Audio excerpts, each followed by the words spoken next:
До свидания. Yardım edecek. Siz için kasiyetler çekiyor. Bizim mektemeler, yetkililer, mektuplar yazarlar. Bu şeylerini resim alıp yazarlar ve bu işlerini dünyaya çıkararlar.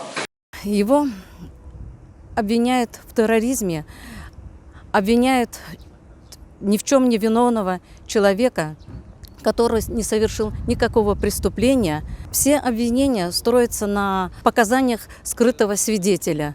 Обвиняют его необоснованно, бездоказательно. Обвиняют за его активную поддержку политзаключенных, за помощь их семьям, за его активное участие и присутствие на всех судах. И считают, что он террорист. Но Эмиль никак не может быть террористом, экстремистом, так как он не пытался свергнуть власть, не пытался изменить конституционный строй, не совершал никаких преступлений.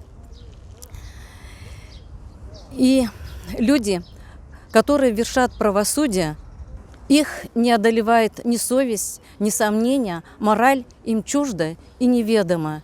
Я верю и надеюсь, что наступит тот счастливый день, когда моего сына и всех наших соотечественников освободят, и они выйдут из тюрьмы с гордо поднятой головой, как герои и как лучшие сыновья нашего народа.